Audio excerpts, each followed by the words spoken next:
Assalamu alaikum. Recurrent sore throats caused by recurrent acute tonsillitis can be treated in one of three ways. You can treat conservatively each acute episode on its own, or you can treat with prophylactic antibiotics to prevent the recurrence of the sore throats, or you can do tonsillectomy. One important question is, at which point would tonsillectomy be the preferred option? The three main treatment options for recurrent acute pharyngotonsillitis are either conservative management of each episode on its own or prophylactic management with long-term antibiotics to reduce the rate of the recurrence, or tonsillectomy.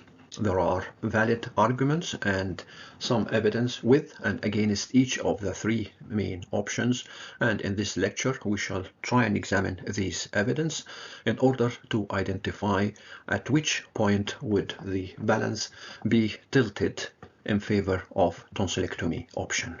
For the conservative and the prophylactic antibiotics options, there are certain arguments against, including the development of resistant bacterial strains, the risk of adverse effects, including allergy, the promotion of candida infections, the failure to treat the bacterial infections because of inability to eradicate the intracellular group A beta hemolytic strep, or inability to achieve therapeutic concentration in the tonsil surface fluid, and of course the beta lactamase producing bacteria, as well as the increase in the prescription costs.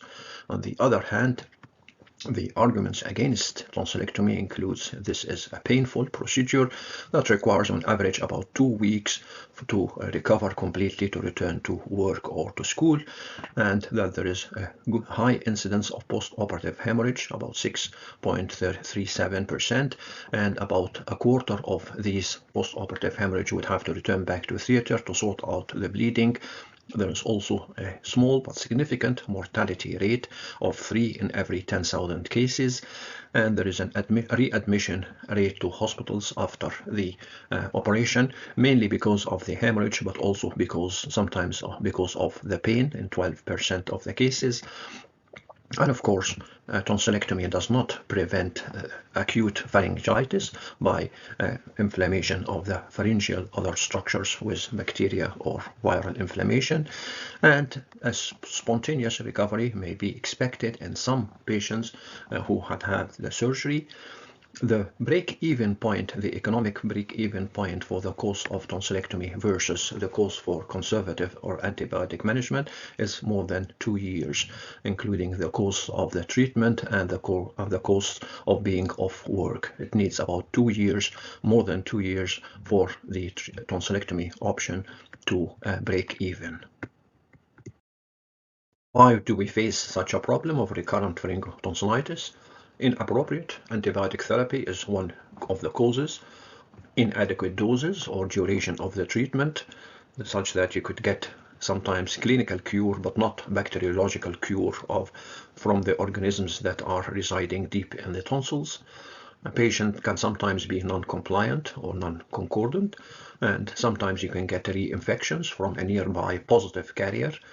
And of course, the problem of beta lactamase producing commensals are important.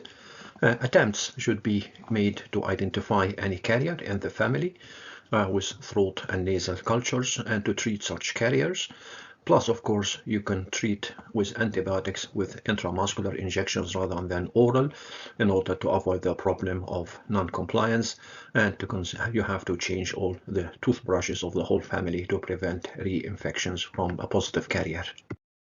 The argument for prophylactic management of recurrent acute tonsillitis started more than 30 years ago. This report from 1990 was randomized and controlled but not blinded trial, and the children used for the inclusion would also have recurrent tonsillitis more than 4 episodes in a year. They took intramuscular benzene penicillin for 6 months versus no treatment, and the report showed usefulness of long-acting penicillin, significant reduction of recurrent tonsillitis. Of course, the long-acting penicillin has multiple drawbacks like hypersensitivity and anaphylaxis occasionally, and also the local pain, but this was a report in favor of prophylactic management of recurrent acute tonsillitis with antibiotics. Penicillin is the preferred first-line treatment in most national guidelines, but penicillin can fail sometimes in controlling the acute recurrent tonsillitis due to several factors, including inability to eradicate the intracellular group A beta-hemolytic strep, inability to achieve therapeutic concentration in the tonsillar surface fluid, and of course the beta-lactamase producing bacteria can also inhibit the action of penicillin, and the synergistic effect of group A beta-hemolytic strep with some organisms like Moraxella catarrhalis would, in addition to producing beta-lactamase, would also enhances the adherence of the group A beta-hemolytic strep to the epithelial cells and increase the chance of recurrence of the infection. The normal bacterial flora in the throat and the pharynx and the oral cavity has various mechanisms influencing the colonization of the pathogenic flora. So sometimes disturbance in the normal flora could lead to flourishing of the pathogens, because the normal bacterial flora behaves competitively with the pathogens, and suppressing the normal flora with any antibiotics could allow the other strains with pathogenic potential to flourish. This is called bacterial interference, and the best known interference example is the alpha hemolytic strep rather than the beta hemolytic strep. The presence of bacteria with interfering capacity is found in about 30% only of the children who have recurrent acute tonsillitis, whereas in children who don't have recurrent acute tonsillitis, the presence of normal bacterial flora would reach 85%. This review from 2018 suggested that penicillin should not be used in some cases of recurrent acute tonsillitis, particularly cases with confirmed presence of beta-lactamase producing bacteria, and in cases of absence of bacteria with interfering capacity, like the normal flora in the pharynx, and in patients who had any previous failure of penicillin in the management of group A beta hemolytic strep, or in patients who have a recurrent tonsillitis caused by group A beta hemolytic strep in the community with high degree of unsuccessful treatment with penicillin because of the potential presence of resistant bacterial strains, and of course in cases with allergy to penicillin. The SIGN 2010 guidelines had also suggested that you may use prophylactic antibiotics to prevent sore throat infections in closed institutions like, for example, army barracks or schools if there is an outbreak in there. An American study examined in this guideline had showed that if children are infected, they can have a full 24 hours of antibiotic treatment before they return back to school or daycare to prevent or reduce the cross-infections. So antibiotics may be used to prevent cross-infections with group A beta hemolytic strep in closed institutions like boarding schools or barracks, but should not be used routinely to prevent cross-infections in the general community.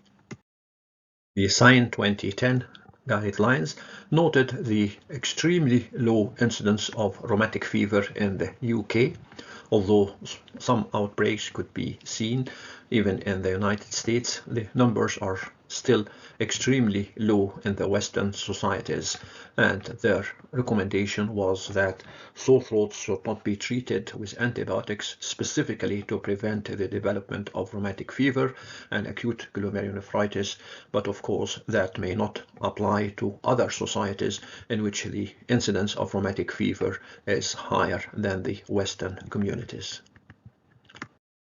I will now move to examine the evidence for the effectiveness of surgery in the form of tonsillectomy in the management of recurrent acute tonsillitis with this Cochrane review in 2014, including 7 controlled trials, 5 of them in children and 2 in adults, with a number exceeding 1,000 patients.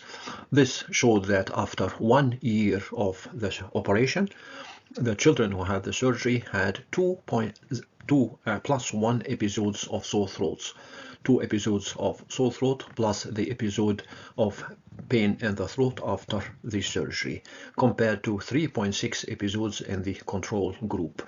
The difference is modest at 0.6 episode in the first postoperative year, which translates to about a difference of 5 days of sore throats between the surgical group and the control group, who had 23 days of sore throats compared with 18 days in the surgical group. A year later, in 2015, the Cochrane database looked into this specific problems. Can antibiotics be used in the prevention as a prophylaxis for recurrent sore throats? And it looked into the evidence for this in the form of randomized controlled trials for antibiotics in adults and in children who have recurrent sore throats, and defined as more than 3 sore throats or more in a year. But they put this condition: the follow-up period must be at least 12 months post the antibiotic therapy, and that excluded most of the 1,360 articles that has been published to answer the question. Only 4 eligible studies could be found, and even then these 4 eligible studies, on reviewing the full text, were not found to provide any real evidence. The Cochrane conclusion was: there is insufficient evidence to determine the effectiveness of antibiotics for preventing recurrent sore throat, antibiotics as prophylaxis against recurrent sore throat. And of course, the finding must be balanced against all the known adverse effects and costs of antibiotic therapy when considering antibiotics for this purpose. The conclusion from the systematic review of 2018 was that tonsillectomy remains the recommended treatment options in patients with recurrent acute tonsillitis, but antibiotic treatment may be offered to patients who don't meet the criteria for tonsillectomy, or those in whom surgery is contraindicated, or if they are reluctant to accept surgery. It's stressed that penicillin is not effective in eradicating group A beta hemolytic strep, the presence of beta-lactam producing bacteria, and should not be the preferred antibiotic option. Instead, a broader spectrum antibiotic like cephalosporin should be considered. And then recently came probably the largest comparative study between conservative management versus tonsillectomy in adults with recurrent acute tonsillitis. It came from the UK, and it randomized patients to either having surgery or conservative management, and the follow-up period extended to 2 years. This quite large comparable study showed that adults who had tonsillectomy had fewer days of sore throats compared to the conservative management. In the 24-month period, they had on average 23 days versus 30 days for the conservative management. The incident rate ratio for the tonsillectomy group is 0.53, just more than half that of the conservative management. It included figures for the adverse events in the case of the tonsillectomy, but concluded that tonsillectomy is clinically effective and cost-effective in adults with recurrent acute tonsillitis compared with the conservative management. After being through the evidence supporting or against the 3 main options for the treatment of recurrent acute tonsillitis, it may be clear now that there is insufficient evidence to determine the effectiveness of antibiotics for preventing recurrent sore throats. Therefore, prophylactic use of antibiotics in the treatment of recurrent acute tonsillitis may not be recommended. In the societies where the acute rheumatic fever and acute glomerulonephritis is very low, sore throats should not be treated with antibiotics specifically to prevent the development of rheumatic fever, but that does not apply to other areas of the world with higher incidence of rheumatic fever or glomerulonephritis. Antibiotic treatment is an option in patients who have a recurrent acute tonsillitis, who have a contraindication to surgery or don't wish to have surgery at one stage. But tonsillectomy has clinical effectiveness and cost effectiveness when adults who have recurrent acute tonsillitis compared with conservative management. The benefits of tonsillectomy may not show up very clearly except after 2 years from the date of the surgery, where the ratio of the incident rate ratio of total sore throat days may be almost halved compared to those patients who were treated conservatively.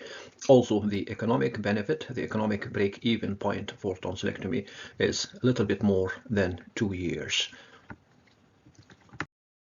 Not every case of recurrent acute tonsillitis should have a tonsillectomy, and Paradise has suggested some criteria to select those who need it. And his criteria, the Paradise criteria, was adopted by several national guidelines. These criteria are 7 episodes in a year, or 5 episodes of recurrent acute tonsillitis per year for 2 years, or 3 or more episodes per year for 3 years. Each of these episodes should have a high temperature above 38.3 and should have some pus evident on the tonsils, or have a new onset of painful lymph nodes in the neck, or detection of the streptococcus in a swab or by a rapid antigen test. So we are now finally back to the initial question of, in the management of recurrent sore throats, who needs the tonsillectomy? And the answer from the evidence we've been through so far is that the advantages of having a tonsillectomy over conservative or prophylactic options would be much clearer after 2 years from the date of surgery.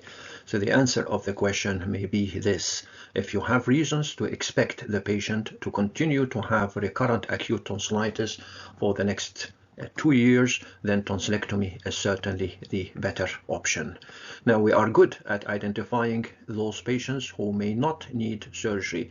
Those are the patients who have 1 or 2 episodes of tonsillitis only per year. We are also good at identifying patients who definitely need surgery. Those are patients who perhaps have the Paradise criteria of having 7 or more episodes of tonsillitis per year. There are 2 other groups here of false negative and false positive, in whom we would have to think about not including patients in the surgical group who may not benefit much from surgery, and we should not miss patients in the conservative management group who perhaps could have been better off after the surgery. I think, and this had been echoed in several other articles and reports, that the Paradise criteria are too restrictive and may have to be revised, relaxed in favor of including more patients into the tonsillectomy group to avoid having all the problems of tonsillitis, recurrent tonsillitis, and its complications like Quinces, and suppurative infections like the deep neck infections, or non-suppurative infections like acute rheumatic fever or glomerulonephritis, and those areas of the world in which these 2 conditions are still prevalent. Tonsillectomy can be done in several ways, different techniques, and different tools. What is the evidence that any of these tools or techniques would provide better results in tonsillectomy? Cold steel, coblation, diathermy, ultrasonic, or laser tonsillectomy? To answer these questions, this lecture will be based on data collected and analyzed from the National Prospective Tonsillectomy Audit from England and Northern Ireland, and the reports from the National Institute of Clinical Excellence in 2005, and in July 2006 and December 2006, and a review from the Cochrane at 2017, and 69 randomized controlled trials and few retrospective studies. We'll be looking for the primary outcomes to judge which tonsillectomy technique is better, including things like validated pain scores at postoperative day 1, 3, and 7, and beyond for up to 2 weeks, intraoperative blood loss, primary postoperative bleeding within the first 24 hours after surgery and secondary postoperative bleeding after the first 24 hours, and some secondary outcomes as well in some reports, including time until normal diet was resumed and time until resumption for normal activity, and the duration of the surgery and any adverse effects including blood transfusion and the need to return back to theater. Start this comparative study with the rate for primary hemorrhage between diathermy, coblation, or cold steel based on data from the National Prospective Tonsillectomy Audit, including more than 33,000 patients, which showed that the lowest rate for primary hemorrhage was for cold steel dissection with bipolar diathermy hemostasis. This amounted to 3 in every 1,000 cases. Similarly, bipolar diathermy dissection and using bipolar for also hemostasis had also resulted in 3 cases in 1,000 cases of tonsillectomy or primary hemorrhage. And the last was the monopolar diathermy dissection and hemostasis with 9 cases over 1,000 tonsillectomies, and coblation with 11 cases in 1,000 tonsillectomies. The outcome was a secondary hemorrhage after 24 hours requiring returning back to theater. Again, the best rates were for cold steel dissection with ligature hemostasis, which has the lowest rate, 2 cases in every 1,000 tonsillectomies, followed by cold steel dissection with diathermy hemostasis, either by monopolar diathermy, in which 3 cases of secondary hemorrhage, or bipolar diathermy in 4 cases in every 1,000 tonsillectomies. Coblation was higher, 7 cases returning to theater from every 1,000 tonsillectomies for secondary bleed, and diathermy dissection, whether the hemostasis was done with monopolar diathermy at 7 cases in every 1,000, or with bipolar diathermy at 8 cases in every 1,000 tonsillectomies. The report from the NICE 2005 data was very similar, showing that the lowest rate was associated with cold steel dissection with ligature hemostasis for all cases of secondary hemorrhage, including those who went to theater and those who did not, followed by cold steel dissection with diathermy hemostasis, whether monopolar or bipolar, and the highest rates were for coblation and diathermy dissection and hemostasis. These were the highest cases for secondary hemorrhage, all cases. When the outcome was the mean operating time from 18 different studies, the shortest operating time was for diathermy with a mean time of 16.6 minutes, followed by cold steel with ligatures and or diathermy hemostasis with 18 minutes, 0.2, and the longest time was taken was for coblation with a mean time of 24.5 minutes. And the outcome is time taken to return to a normal diet. We had 2 sets of comparisons, the first between diathermy versus cold steel, and the second was diathermy versus coblation. And the first set of data from 4 studies, 3 of these 4 studies showed that cold steel was better, and the time taken to return to normal diet ranged between 5 and 9 days, compared with 7 to 11 days for diathermy. Only 1 study of the 4 favored diathermy. And the second set of comparison between diathermy and coblation, 1 study favored diathermy and the other favored coblation, so it was not very conclusive. Now to tonsillectomy using ultrasonic scalpel. The use of ultrasonic energy to simultaneously dissect through the tissues and seal or coagulate blood vessels is used here via a disposable blade which vibrates at ultrasonic frequency, and this causes the tissue cutting and also seals the open up blood vessels by coagulation. And the temperature generated by the vibration is about 55 and should be less than 100, so it should be cooler than the use of conventional diathermy. The use of the ultrasonic scalpel for tonsillectomy may result in higher rates of secondary hemorrhage than the other techniques. And to sum up the results of the ultrasonic scalpel in tonsillectomy, the data showed that the rate of primary hemorrhage with the ultrasonic scalpel was lower, and that compared to cold steel or to diathermy, but the secondary hemorrhage rate was higher. Between 8 and 11% of the ultrasonic group had secondary hemorrhage. The pain scores up to the first 7 days were similar between the three techniques, but pain at 2 weeks was significantly higher in the ultrasonic group. The ultrasonic group patients returned to normal diet either in a similar time or earlier compared to the other two techniques. We now move to tonsillectomy using lasers. A laser is used to dissect the tissues and also to coagulate the blood vessels, and this can involve in tonsillectomy one of three things: mostly resecting the whole tonsil within its capsule. This is complete tonsillectomy, laser tonsillectomy, or reducing the size of the tonsil by just removing part of it, leaving the capsule and the other part of the tonsil intact. This is laser-assisted tonsil reduction, tonsillotomy, or vaporizing the tonsil tissue. The use of the laser for tonsillectomy may result in higher rates of hemorrhage compared to other tonsillectomy techniques. To sum up the data on tonsillectomy using lasers, it showed that intraoperative blood loss with laser is less. The primary hemorrhage was higher at 11%, and secondary hemorrhage was also higher, up to 19% of the patients with the laser tonsillectomy. Wound healing was slower, and postoperative pain, although less in the first 24 hours, was greater after this, up to 2 weeks. We now move to the use of coblation in tonsillectomy.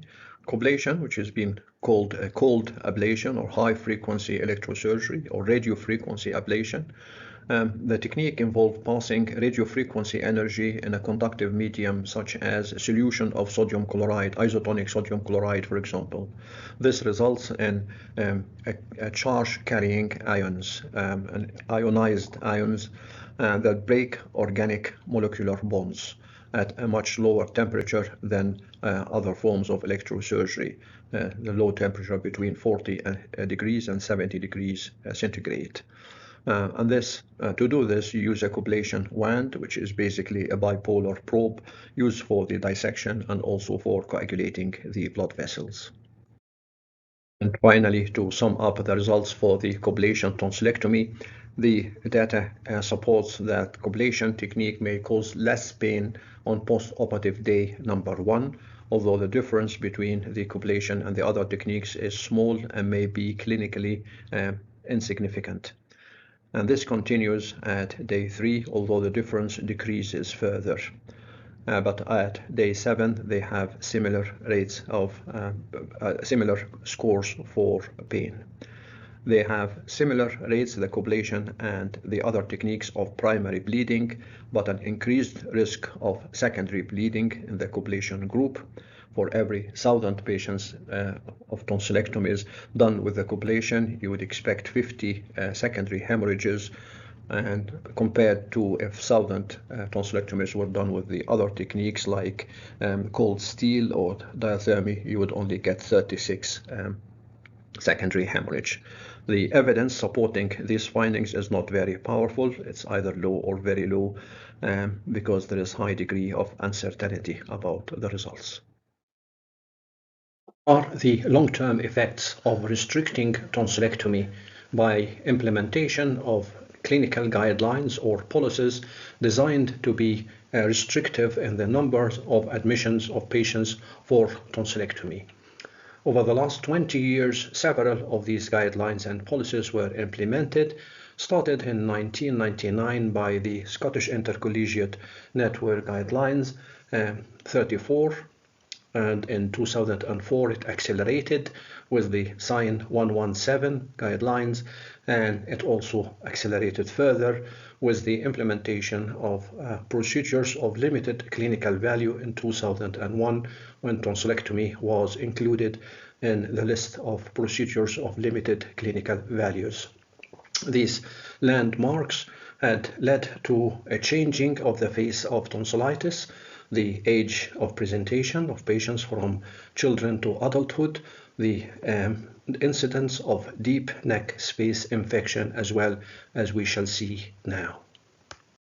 New trends in the incidence of tonsillitis and deep neck space infections has been observed. You would see the tonsillitis and its complications rates in this chart, tonsillitis with the red line and the complications or the neck space infections with the blue line. The tonsillitis incidence is now bimodal. It rises sharply in the very young, but also has another peak in the adults.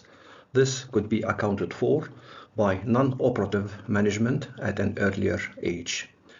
And this would also explain the rise in the deep neck space infections in the same age group, corresponding to the other peak of adult tonsillitis in here.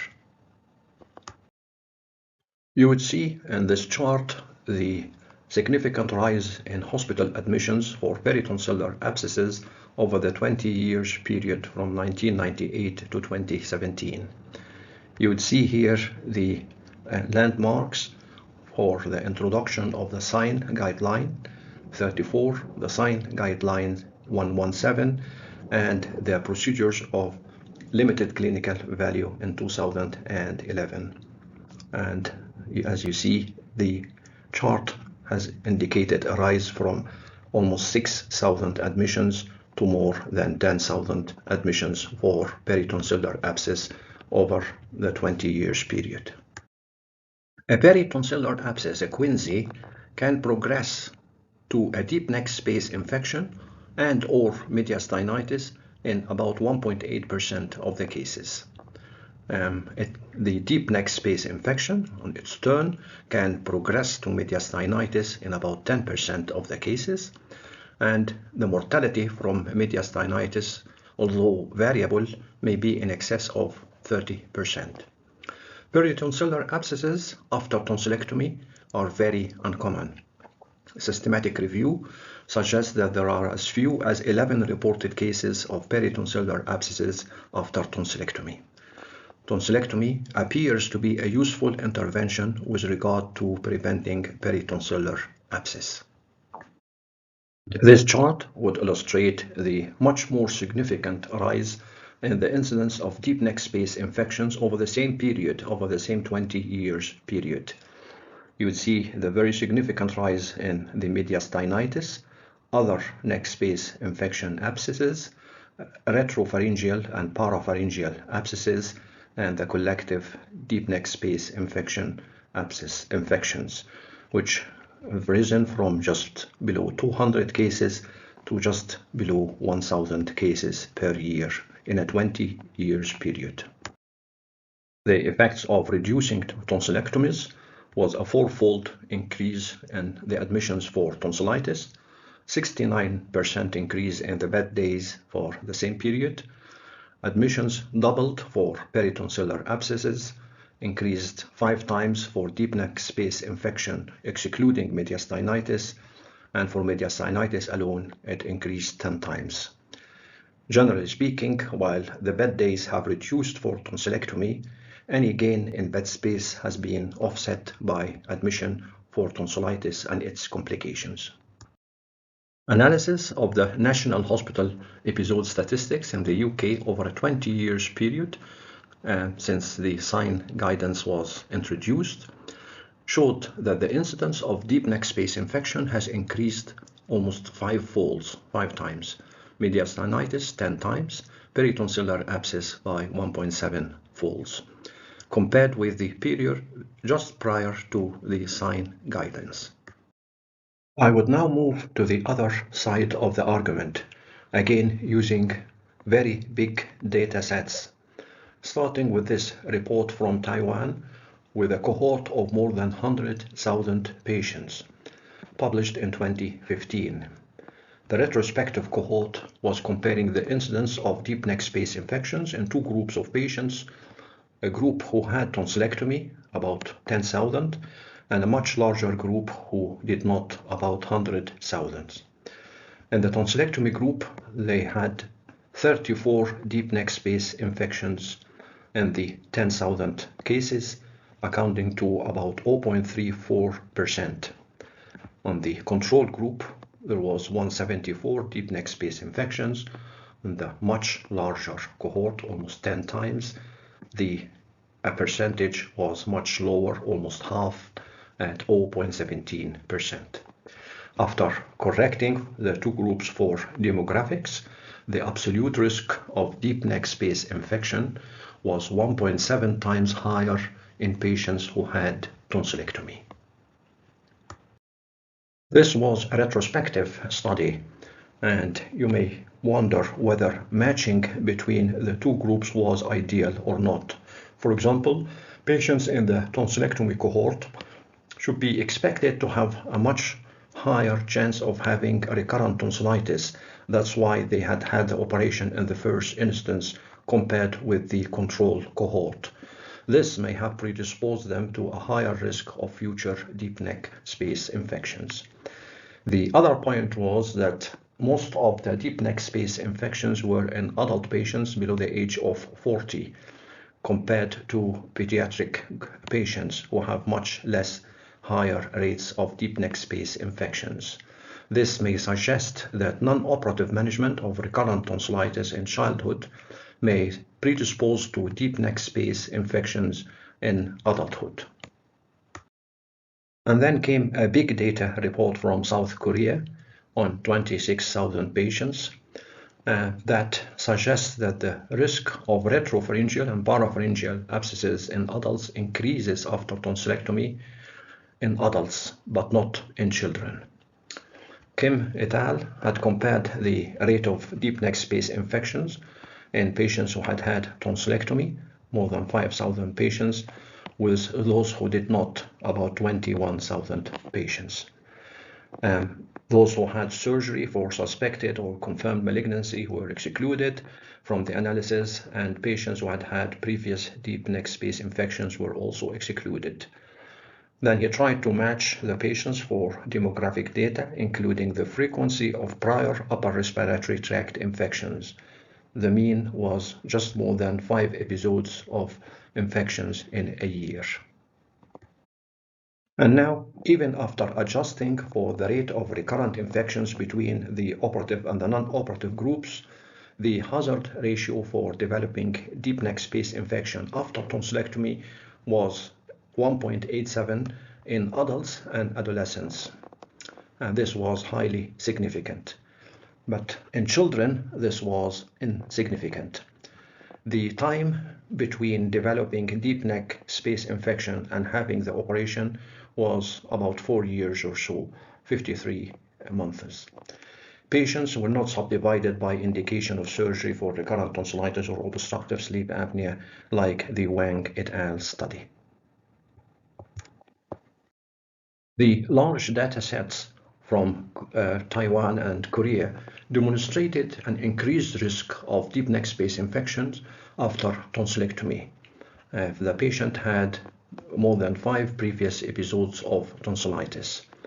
The data don't support adult tonsillectomy as preventive of deep neck space infections in those patients who had had recurrent tonsillitis already.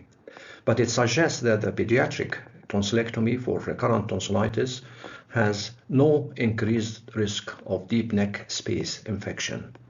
When patients on the pediatric group were followed up for 10 years post-tonsillectomy, there was no increased risk of deep neck space infections. And now back to the starting point. Is there a link between tonsillectomy and deep neck space infections risk?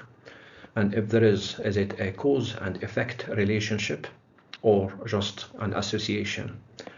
When looking at the big data from Taiwan and Korea, there is an apparent link between tonsillectomy and increased deep neck space infections after the operation.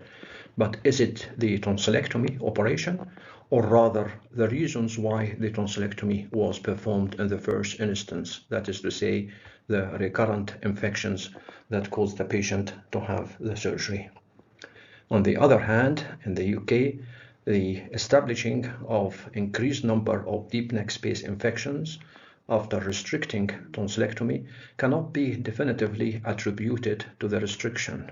There may be other reasons. More research in this area could support or refute a change in the tonsillectomy criteria at the moment for recurrent infections of tonsillitis. By this, we come to the end of this presentation on tonsillectomy for recurrent acute sore throats. Why, when, and how. Assalamu alaikum.